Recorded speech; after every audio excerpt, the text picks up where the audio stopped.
Իմիջայլոց իրանք նաև եւ ոչ միայն իրանք տարիներով, տասնյակ տարիներով Ղարաբաղի ժողովրդին պատանդ են պահել, գիտեք ինչի համար, այդ միջանցքը ստանալու համար, որ իբր Լաչինի միջանցքի դիմաց, պետք է մի հատ Մեղրիի միջանցքը լինի։ Մենք ենք կասեցրել այդ ծրագիրը, ես եմ կասեցրել այդ ծրագիրը, Մեղրին Հայաստանի անբաժանելի մաս է, որովհետև եւ միշտ լինելու է, որովհետև ես ամենադժվար պահին պինդ կանգնել եմ Հայաստանի տարածքային ամբողջականության դիրքերում, եթե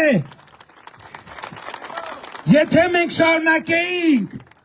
եթե իրանք բան են ասում, Լաչինի միջանցք էին ասում, իբր իրանք օրակարգ են բերել տենց մեծ հարց, Լաչինի միջանցքի թեման բերվել է Մեղրին Հայաստանից օտարելու համար եւ ես եմ կանգնեցրել այդ թեման, Մեղրին Հայաստանի անբաժանելի մաս է, իրանք Մեղրին տալու համար հոկտեմբերի 27 են արել, իշխանափոխություն են արել, հեղաշրջում են արել եւ ահա այդ սրանք, այս պատերազմի եռագլուխ կուսակցությունը դրանք Մեղրին տվողների խումբն է եւ իրանք պետքա Հայաստանի պետության համար դատվեն եւ տասնամյակով բաց նստեն, տվեք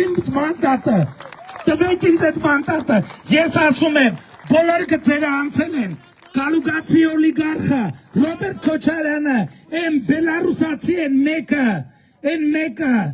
պետքա նստեն բանտ, ինձ տվեք այդ մանդատը, նրանք պետքա տասնամյակ անցկացնեն բանտում, եւ ես ձեզնից մանդատ եմ ուզում, այդ պլանը իրագործելու համար, եւ ես ձեզ ասում եմ, նրանք Մեղրին տվողներն են, ես ձեզ համար ապահովել եմ Հայաստանի տարածքային ամբողջականությունը եւ Մեղրին Սյունիքը հարատև Հայաստանի Հանրապետության անբաժանելի մաս է, սրա մասին այս ընտրությունները։